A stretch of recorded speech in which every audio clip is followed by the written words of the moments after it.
The stars looked different at the edge of the Veil Nebula. Captain Daniel Wright had spent 15 years exploring space, but this region felt wrong somehow.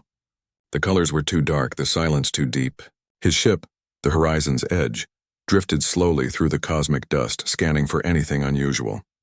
"Captain, I'm picking up something strange," said Lieutenant Katie Morgan from her station. She was the ship's language expert, responsible for translating alien communications. Her fingers moved quickly across her console, her face lit by the blue glow of her screens. Daniel walked over to her station and looked at the readings. "What kind of strange?" "There's a structure out there. It's old, really old, and it's broadcasting something." Katie's voice carried a mix of excitement and concern. "I've never seen anything like this before." Daniel ordered the crew to change course toward the signal. As they got closer, the object appeared on their main screen. It was massive, perhaps 10 miles across, made of a dark metal that seemed to absorb light. Strange symbols covered its surface, glowing faintly with a purple light that pulsed like a heartbeat. The structure was clearly artificial, but it didn't match any known alien design. The Horizon's Edge had encountered dozens of alien species during its missions, but this was different.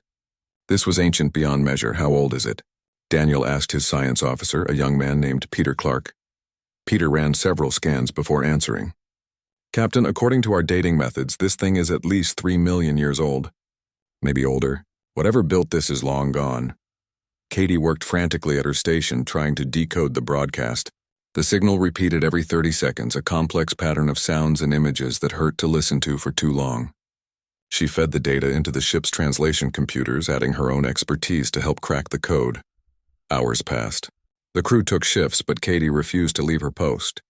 She barely ate, barely slept, driven by a need to understand what the ancient structure was trying to say.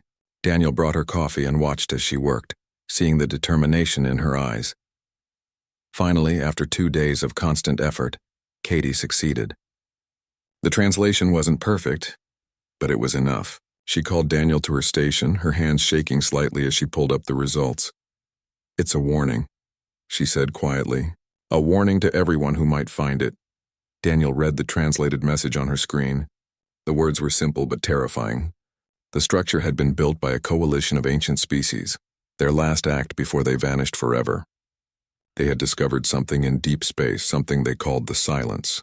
It was an entity, a force of nature that existed in the dark spaces between stars. The Silence was attracted to advanced civilizations. When a species reached a certain level of technology, when they built certain types of engines and used certain frequencies for communication, the Silence would wake up. It would come for them, consuming everything they had built, everything they were. The ancient races had tried to fight it and failed. Their last hope was this beacon, a warning to others not to make the same mistakes. The message included coordinates, marking dangerous regions of space where the Silence slept. It showed the technologies that would trigger its awakening. It begged anyone who found the beacon to spread the warning, to prevent other species from suffering the same fate. Katie looked up at Daniel with frightened eyes. "Captain, some of these coordinates are in territories that the Galactic Council is currently exploring. And the technologies it warns about, we use some of them. The Council races use all of them." Daniel felt a cold weight settle in his stomach. Humanity had only joined the Galactic Council 5 years ago. The Council was a group of powerful alien civilizations that controlled most of the known galaxy. There were the Valorians, proud warriors with advanced weapons, the Luminari, mysterious beings who claimed to understand the deepest secrets of the universe, the Drexians, half organic and half machine, efficient and cold. They were all older than humanity, more advanced, more powerful.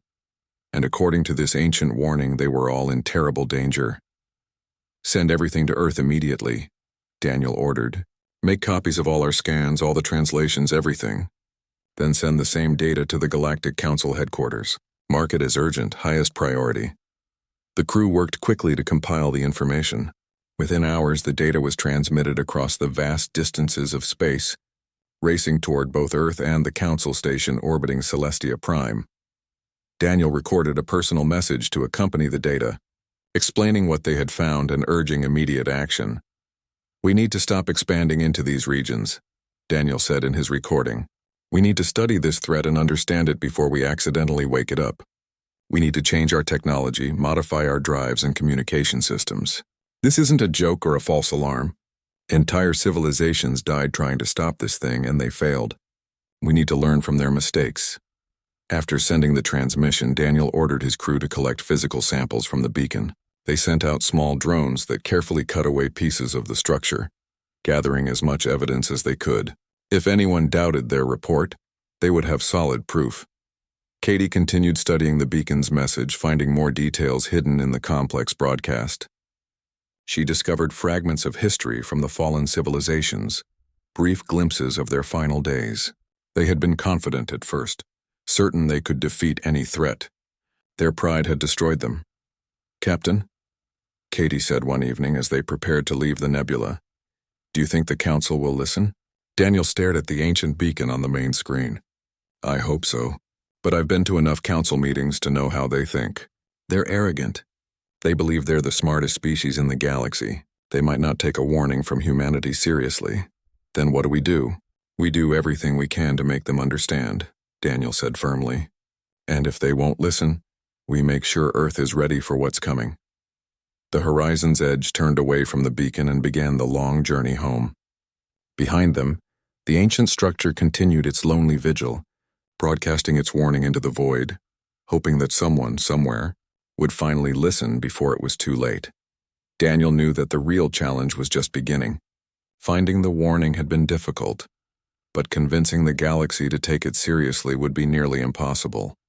The Galactic Council chamber was enormous, a circular room with a domed ceiling that displayed a perfect image of the galaxy itself. Representatives from dozens of species sat in tiered sections, each area designed for their particular biology. The air was carefully controlled to suit multiple atmospheric requirements, creating subtle currents that flowed through the chamber. Ambassador Lauren Hayes stood at the central podium, surrounded by holographic displays that showed the data from the horizon's edge. She had spent 3 days preparing for this presentation, knowing that humanity's credibility might depend on how well she delivered this warning. Lauren was a career diplomat, skilled at navigating the complex politics of the council, but today she wasn't here to negotiate trade agreements or discuss territorial boundaries. Today she was here to prevent a catastrophe. "Honored members of the council," Lauren began, her voice projected clearly throughout the chamber. "Humanity brings urgent news that affects every species in this room. We have discovered an ancient warning beacon, over 3 million years old, that describes an existential threat to all advanced civilizations." She activated the holographic displays, showing images of the beacon and the translated message. The alien representatives watched with varying levels of interest. Some leaned forward curious. Others seemed bored, as if they had heard countless warnings before. Lauren continued, explaining everything Daniel Wright and his crew had discovered. She showed the coordinates of the dangerous regions, the technologies that could trigger the silence, and the historical records of civilizations that had fallen. She presented the evidence methodically, building her case with facts and data. "We are recommending an immediate halt to expansion in the marked sectors," Lauren said. "We also suggest a joint research mission to study this threat and develop countermeasures. Time is critical. Some council races are already operating in the danger zones, using the exact technologies the ancients warned against." She finished her presentation and waited for questions. The chamber remained silent for a long moment. Then the Valorian representative rose from his seat. Commander Jarex was an imposing figure, nearly 8 feet tall with 4 arms and armored skin that gleamed like polished stone. His species had conquered half their home galaxy before joining the council. "Ambassador Hayes," Jarex said, his voice deep and dismissive, "your species has been part of this council for barely 5 years. In that time, you have proven to be cautious to the point of paranoia. Now you bring us ancient ghost stories and ask us to abandon our expansion?" "This isn't a ghost story," Lauren replied firmly. "This is evidence from multiple extinct civilizations, all warning about the same threat. Evidence of their weakness," Jarex countered. "The Valorian Empire has explored the galaxy for over 2,000 years. We have encountered and defeated every threat we've faced. We have fought wars that would have destroyed lesser species. If this silence truly existed, we would have found it by now." Murmurs of agreement rippled through the Valorian section. Lauren felt her frustration building, but kept her voice calm. "The absence of evidence isn't evidence of absence. These civilizations were advanced, possibly more advanced than any of us. If they couldn't stop the silence, what makes you certain you can? The luminary representative spoke next, her form shifting between solid and transparent states. The luminari were energy beings, difficult to understand and even harder to argue with. Her voice sounded like wind chimes in a gentle breeze. Ambassador Hayes, your concern is noted, but you must understand the cosmic cycles. All things rise and fall. Perhaps these ancient ones fell because it was their time.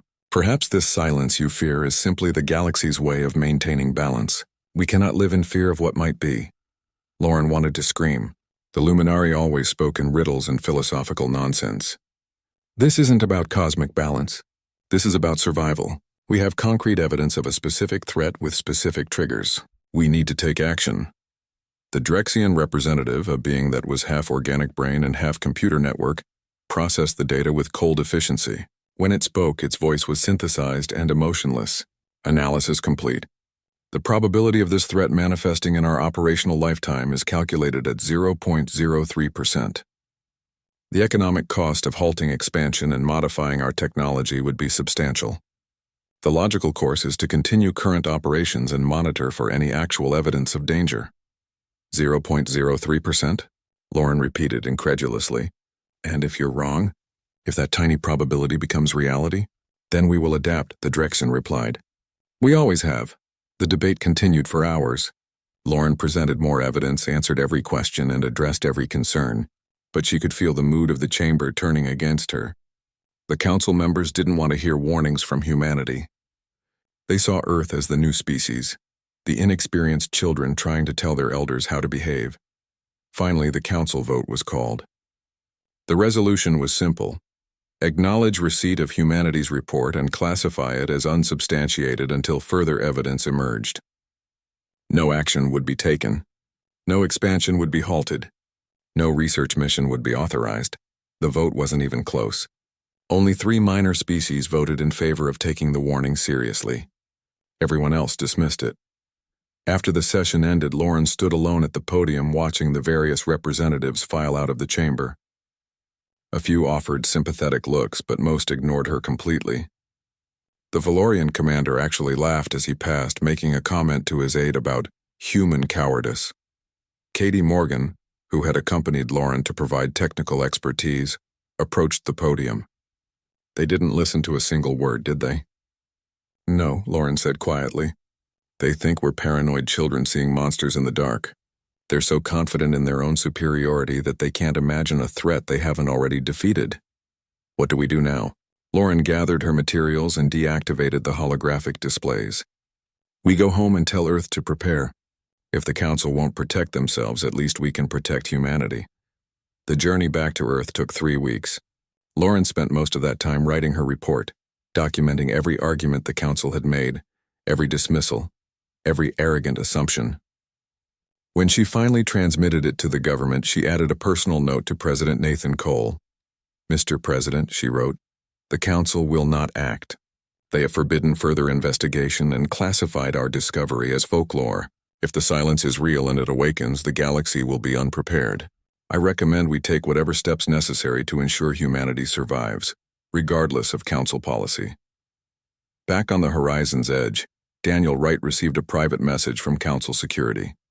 He was being formally reprimanded for causing diplomatic embarrassment and wasting Council resources. His exploration license was suspended pending review. Daniel deleted the message and looked at his crew.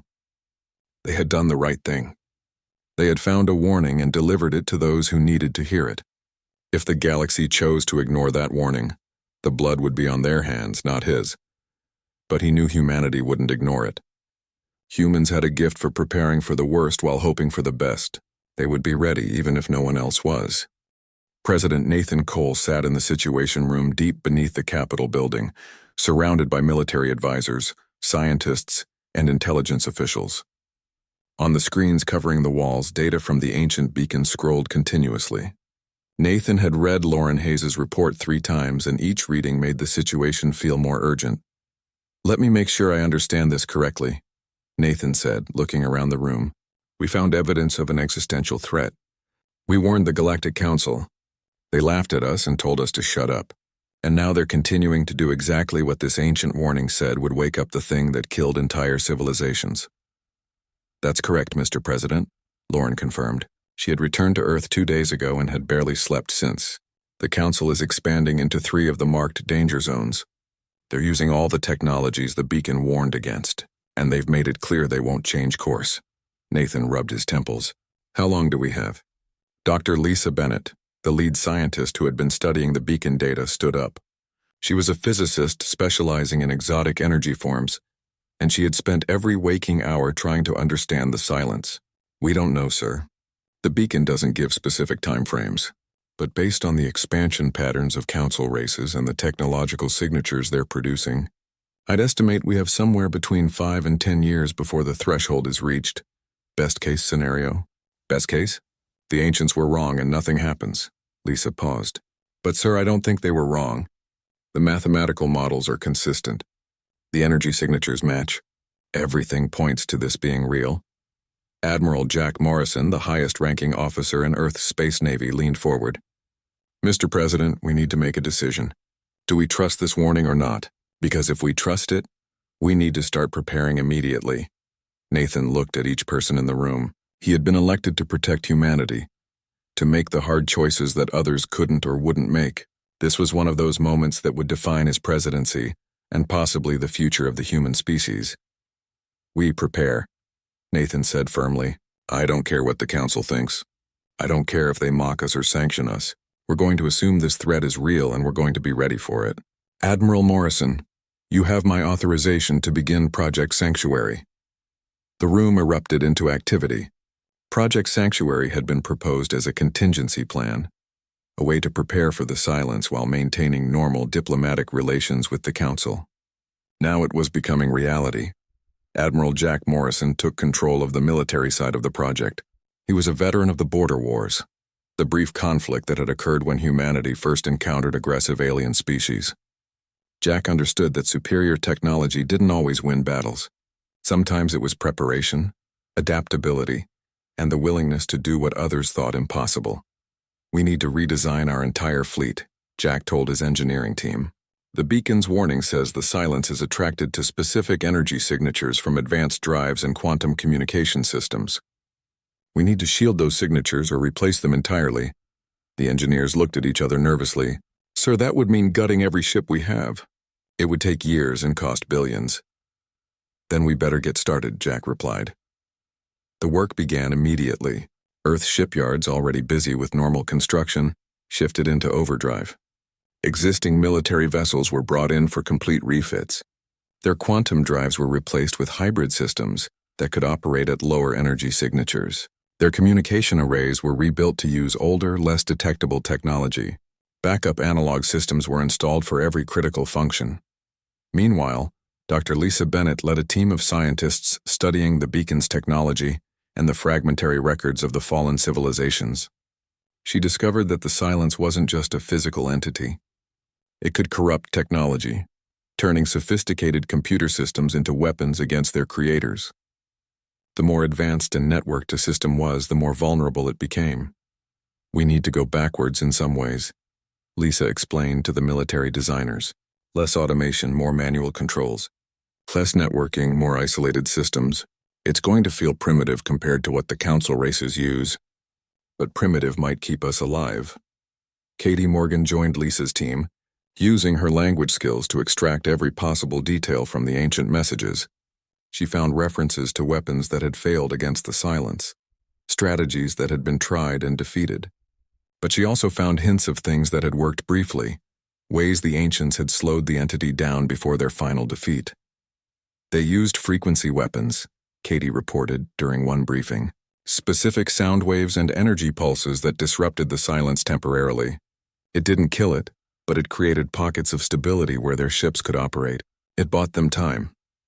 Lisa seized on this information and began developing what she called the harmonic disruptor. It was a weapon unlike anything humanity had built before, designed to create zones where the silence's influence was weakened. The prototype took 2 years to build and another year to test. While the scientists worked, Admiral Jack Morrison focused on strategy. He knew that conventional military tactics wouldn't work against an enemy like the Silence. He studied the ancient records looking for patterns and weaknesses. He trained his officers in unconventional warfare, emphasizing adaptability and independent thinking. One of his best students was a young pilot named Chris Palmer. Chris was fearless and creative, exactly the kind of officer they would need. Another standout was Maria Santos, a combat engineer who could repair anything under pressure. Jack watched these young officers and knew they represented humanity's future. The work took 5 years, just as Lisa had predicted. 5 years of Earth pouring resources into preparing for a threat that no one else believed existed. 5 years of the Galactic Council mocking humanity's doomsday cult and laughing at their paranoia. The Council sent inspectors to observe Earth's military buildup, concerned that humanity might be preparing for war against Council members. Lauren Hayes had to carefully explain that the preparations were purely defensive, though she couldn't tell them what Earth was defending against without violating the Council's order to stop investigating the beacon. During those 5 years, Daniel Wright was promoted to Commodore and given command of a special training program. He took the lessons learned from discovering the beacon and turned them into doctrine. His officers learned to think like explorers and fight like survivors. They studied the ancient warnings until they could recite them from memory. Earth also began constructing hidden outposts in deep space, away from Council territories. These bases were built in secret, supplied through unmarked cargo vessels and designed to be self-sufficient for years. They were fallback positions, places where humanity could retreat and regroup if Earth itself fell. The costs were enormous. Earth's economy struggled under the burden of the military buildup. People questioned why so much money was being spent on preparing for a threat that hadn't materialized. Opposition politicians demanded explanations. Some called for Nathan Cole's resignation, but Nathan held firm. He couldn't tell the public everything without causing panic, but he made it clear that the preparations were necessary. "We'd rather be prepared and wrong than unprepared and dead," he said in a speech that became famous. By the end of the 5th year, Earth had transformed its military into something the galaxy had never seen. The ships were tougher, more resilient, designed to operate independently without relying on vulnerable networks. The weapons were practical and diverse, able to adapt to unexpected situations. The crews were trained to think for themselves and improvise solutions. Lisa Bennett stood in her laboratory, looking at the completed prototype of the harmonic disruptor. It was the size of a small building, covered in complex arrays and power conduits. "I hope we never have to use this," she said quietly. Admiral Jack Morrison inspected his fleet, watching his ships conduct training exercises in deep space. They moved with precision, each vessel ready for the unthinkable. "I hope they laugh at us forever," he thought. "I hope we wasted all this time and money for nothing." But deep down, both of them knew the truth. The warning had been real. The threat was real. And somewhere out in the dark spaces between stars, the Silence was about to wake up. Humanity was ready. The question was whether anyone else would survive long enough to realize they should have listened. The Valorian mining operation in the Andros sector was the pride of their empire. 50 massive ships worked day and night, stripping entire planets of valuable resources. Their quantum drills could bore through solid rock in seconds, reaching deposits miles beneath the surface.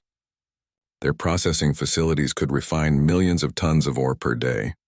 It was the most ambitious industrial project in Council history. Commander Jarek stood on the bridge of the operation's flagship, watching the profits roll in. He remembered the human ambassador 5 years ago, warning about danger in this very sector. He had laughed then and he laughed now. The Andros sector had been nothing but profitable. There were no ancient threats here, just resources waiting to be claimed. "Commander," one of his officers called out, "we're getting strange readings from the outer perimeter." Jarex walked over to the sensor station. "What kind of readings?" "I'm not sure, sir. It's like space itself is flickering. Our instruments are having trouble getting a clear picture. Probably just interference from the mining operations," Jarex said dismissively. "Recalibrate the sensors and continue work." But the strange readings didn't go away. Over the next few days they grew stronger. Ships at the edge of the operation began reporting equipment malfunctions. Communication became spotty. Some vessels lost power temporarily before their systems came back online. Then the disappearances began. The mining ship Valor's Hammer was the first to vanish. One moment it was sending routine status reports, the next moment all contact was lost. No distress call, no explanation, just silence. A rescue team was dispatched to investigate. The rescue team never came back. Within a week, 5 more ships had disappeared. The pattern was always the same. Normal operations, then a sudden communication blackout, then nothing. When other vessels went to investigate, they found empty space where the missing ships should have been. No debris, no wreckage, just void. Jarex finally ordered a full evacuation of the sector, but by then it was too late.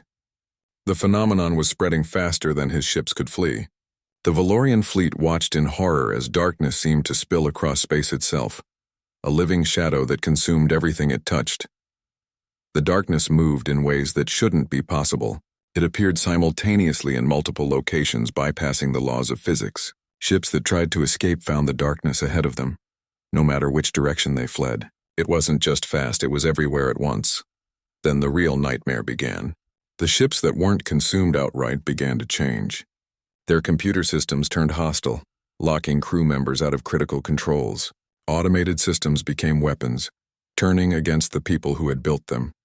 Ships opened their airlocks without warning, venting atmosphere into space. The more advanced and automated a vessel was, the faster it fell. One captain, desperate to save his crew, ordered all computer systems shut down and switched to manual controls. His ship survived longer than the others, limping away on backup power. The message he sent before disappearing was the last clear transmission anyone received from the Andros sector. It's in the machines. It's in the quantum cores. God help us, the humans were right. The crisis spread from the Andros sector like a plague. The silence didn't move in predictable patterns. It appeared wherever council races used their advanced technology most heavily. Trade routes vanished overnight. Colony worlds went dark. Entire star systems became dead zones where no signal could penetrate. The Luminari tried to study the phenomenon, confident their understanding of cosmic forces would reveal a solution. Their research stations vanished one by one, their last transmissions speaking of shadows that thought, darkness that learned. The Luminari's philosophy offered no protection against an enemy that existed outside their cosmic theories. The Drexians fared even worse. Their networked systems, linked across entire sectors for maximum efficiency, became highways for the silence. The entity spread through their computer networks like a virus, corrupting everything it touched. Drexian ships turned on each other. Their logic centers convinced their own allies were the enemy. Their carefully calculated strategies became tools of self-destruction. Within 3 weeks of the first disappearance, the Valorian Empire had lost a third of its territory. The Luminari's great enclaves burned, the Drexian collective fragmented into isolated cells. Afraid to communicate with each other, dozens of smaller council species simply vanished. Their entire civilizations consumed before anyone realized they were in danger. The Galactic Council convened an emergency session, but the meeting dissolved into chaos. Representatives screamed blame at each other. Some demanded immediate military action. Others insisted on diplomatic solutions as if the silence could be negotiated with. A few simply sat in stunned silence, unable to process the scale of the catastrophe. In the middle of the arguing, Lauren Hayes stood at the human podium. She had returned to council space when the first reports of the crisis arrived, hoping to offer assistance. Now she waited for a chance to speak, watching the same leaders who had dismissed her 5 years ago panic as their civilizations crumbled. Finally, the council chamber fell quiet. The Valorian commander Jarex looked at Lauren. He had aged dramatically in recent weeks. His armor was scorched from a battle with corrupted ships. 3 of his 4 arms were in medical supports. Ambassador Hayes, Jarex said, his voice broken and humble. On behalf of the Galactic Council, I formally request Earth's assistance. We were wrong. We should have listened. We're sorry. The apology echoed through the chamber. Other representatives added their own voices, admitting their mistakes, begging for help. Some were crying. The proud species who had mocked humanity's warnings were now desperate and afraid. Lauren felt no satisfaction in being proven right. There was no triumph in watching billions die. She activated her communication link to Earth, and President Nathan Cole's face appeared on the screens throughout the chamber. Members of the council, Nathan said calmly, 5 years ago we warned you this would happen. You didn't listen. You mocked us, sanctioned our explorers, and continued doing exactly what the ancients said would wake this thing up. A lot of people died because of your arrogance. The council representatives lowered their heads, accepting the rebuke. Nathan continued, "But you know what? We're still going to help you. Because that's what humans do. We don't abandon people just because they were stupid. We've been preparing for this for 5 years while you were laughing at us. We have ships, weapons, and strategies that might give us a chance. We'll share everything we have. We'll fight this thing together. And maybe if we're lucky and smart, some of us will survive."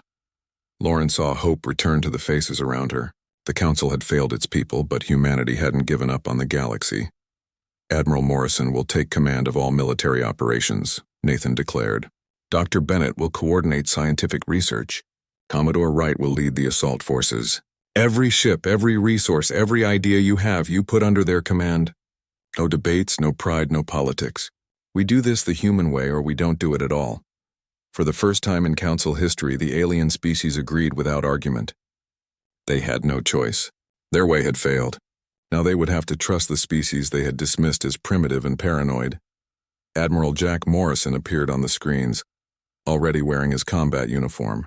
"All council forces, this is Admiral Morrison of Earth Space Navy. Transmit your positions and capabilities immediately. We're going to save as many of you as we can." The response was immediate. Data flooded in from across the galaxy as desperate survivors shared everything they had. Earth's hidden fleet began to move, emerging from their secret bases like ghosts. The ships humanity had built in secret, designed for this exact moment, were finally revealed. The galaxy had ignored humanity's warning. Now humanity would pay the price of saving them. The human fleet emerged from deep space like a sword being drawn from its sheath. Admiral Jack Morrison watched from the bridge of his flagship, the Defiant, as dozens of warships materialized around him. They were massive vessels, heavily armored, bristling with weapons that the Galactic Council had never seen before. These were the ships Earth had built in secret, designed specifically to fight an enemy that corrupted technology and consumed civilizations. Jack activated the fleet-wide communication channel. "All ships, this is Admiral Morrison. You know what we're facing. You know what's at stake." The Council races thought they were too advanced to fall. They were wrong. Now it's up to us to show them how to survive. Stay sharp. Trust your training and remember that we're fighting for everyone who didn't believe us. We're going to prove that being prepared beats being powerful every time. Next to the Defiant flew the Resilience, the Unyielding, and the Unbroken. Each ship carried experimental weapons based on Dr. Lisa Bennett's research. Each crew had trained for 5 years for this exact mission. They were ready. Dr. Lisa Bennett worked frantically in a laboratory aboard the Defiant, making final adjustments to the harmonic disruptor. The weapon had been tested in simulations, but this would be its first real combat use. She had no idea if it would actually work against the Silence, but the theory was sound. The ancient records suggested that specific frequency pulses could disrupt the entity's ability to maintain cohesion. "How's it looking?"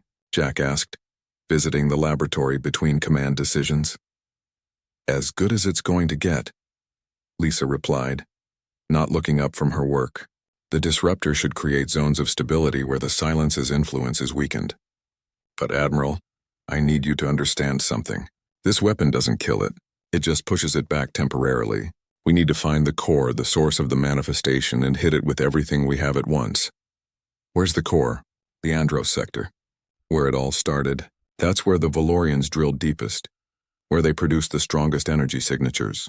The Silence manifested there first, so that's probably where it's strongest now." Jack nodded slowly. "Then that's where we go." Commodore Daniel Wright prepared his assault wing in a hangar bay that seemed to stretch forever. Hundreds of fighter craft filled the space, each one piloted by someone who had trained under his command. These weren't the sleek automated fighters that council races used. These were sturdy machines with manual controls and analog backup systems. They were harder to fly, but impossible to corrupt. Chris Palmer checked his fighter systems one last time, his hands moving through the pre-flight routine with practiced ease. Next to him, Maria Santos finished loading extra repair equipment into her engineering support craft. They had both volunteered for the assault team, knowing this mission would be the most dangerous of their lives. "You scared?" Chris asked Maria over their private channel. "Terrified," Maria admitted. But somebody's got to do this. Might as well be us. Daniel walked through the hangar, stopping to speak with each pilot. He knew most of them by name, had trained many of them personally. These were good people, brave people, and he was about to lead them into hell. But they had a chance, a real chance, if they executed the plan perfectly. Katie Morgan sat at the communications station on the Defiance Bridge, coordinating with surviving council forces across the galaxy. Her job was to maintain contact with scattered fleets, relay orders, and organize the desperate survivors into something resembling a unified force. The work was exhausting, but she didn't dare stop. Every minute of coordination saved lives. "We have a Luminary research vessel requesting escort through Sector 7, one of her assistants reported. "Send the unyielding to cover them." Katie responded immediately. "Tell them to maintain communication silence until they're clear of the dark zone." The plan was simple in concept, but terrifying in execution. The combined human and council fleet would advance on the Andros sector in 3 waves. The first wave would consist of heavily shielded ships whose job was to draw the silence's attention and map its current extent. The second wave would deploy the harmonic disruptors, creating pockets of stability. The third wave, led by Daniel Wright's fighters, would push through to the core and deliver a concentrated attack that would hopefully collapse the entity. It was a plan born from studying ancient failures and learning from their mistakes. The fallen civilizations had tried to fight the silence with brute force, throwing their most advanced weapons at it. That hadn't worked. Humanity's approach was different. They would use the entity's own nature against it, exploiting the brief windows of vulnerability that the harmonic disruptors created. The fleet moved toward the Andros sector, and the darkness came to meet them. It appeared first as a dimming of the stars, as if something was absorbing their light. Then space itself seemed to twist, reality bending in ways that hurt to look at. The silence manifested as a living absence, a void that consumed not just matter and energy, but possibility itself. First wave. "Engage," Jack ordered. The shielded ships moved forward, their hulls designed to resist the corrupting influence. Sensors went haywire as they entered the affected zone. Computer systems flickered and died, forcing crews to switch to backup manual controls.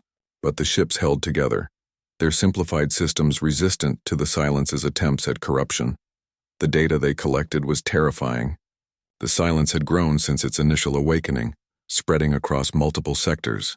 But it was indeed strongest at the Andros sector, where a massive concentration of darkness pulsed like a horrible heart. Second wave. "Deploy disruptors," Jack commanded. Ships carrying Lisa's harmonic disruptors moved into position around the periphery of the affected zone. The weapons activated simultaneously, generating coordinated frequency pulses that rippled through space. The effect was immediate and visible. The darkness recoiled, pulling back from the areas where the disruptors fired. Pockets of normal space appeared within the corruption, stable zones where ships could operate normally. "It's working," Lisa reported, relief and amazement in her voice. "The frequencies are forcing it to concentrate its manifestation. The core is becoming more defined." "Third wave, you have your opening," Jack said. "Commodore Wright, you're cleared for assault." Daniel led his fighters into the darkness. The experience was like nothing any of them had trained for. Space felt wrong around them, as if the fundamental laws of physics were suggestions rather than rules. Instruments spun wildly. Navigation required instinct and skill rather than computer calculations. But they had trained for this. They had prepared for the impossible. Chris Palmer flew through a zone where reality seemed to flicker between existing and not existing. His fighter shuddered and groaned, but the manual controls responded. He could see the core ahead, a massive concentration of darkness that seemed to drink in all light and hope. Maria Santos followed close behind, her engineering craft ready to provide support if any fighter failed. She watched her instruments die one by one as they penetrated deeper, finally flying on instinct alone. The assault wing reached the core and opened fire. Every weapon they had, every experimental system that Lisa had developed unleashed at once. Energy beams, kinetic projectiles, frequency bombs, and quantum disruption charges all slammed into the heart of the silence. The entity reacted with what could only be described as rage. Darkness lashed out like tentacles, trying to wrap around the attacking fighters. Several craft were caught and consumed, their pilots dying instantly. But the rest kept firing, kept pushing, kept fighting. On the Defiant, Lisa watched the readings with growing excitement. The core is destabilizing. Whatever you're doing, keep doing it. Daniel made a decision that he knew he might not survive. All fighters form on me. We're going in, sir. That's suicide, Chris protested. That's an order. Daniel replied firmly. The fighters formed up behind the horizon's edge. Daniel had brought his original exploration ship out of retirement for this mission. It seemed appropriate that the vessel which had discovered the warning would be the one to end the threat. They flew directly into the heart of the darkness, their weapons firing continuously. The harmonic disruptor arrays on the surrounding ships focused all their power on that single point, creating a sphere of stability around the assault team. Daniel activated the Horizon's Edge's special payload, a massive harmonic resonator that Lisa had installed. It was essentially a bomb made of frequency generators designed to broadcast the counter-signature at point-blank range. 10 seconds to detonation. Daniel counted down. All fighters get clear. Not without you, sir, Maria Santos said, maneuvering her craft alongside his. Maria, that's an order. Sorry, sir. Can't hear you. Communications are acting up. Chris Palmer and a dozen other pilots moved to escort positions around the horizon's edge. We started this together, Commodore. We'll finish it together. Daniel felt his throat tighten with emotion. You're all idiots. Stubborn, brave idiots. The resonator detonated. The effect was like a supernova of pure frequency energy. The harmonic disruptor created a pulse so powerful that it could be detected across multiple star systems.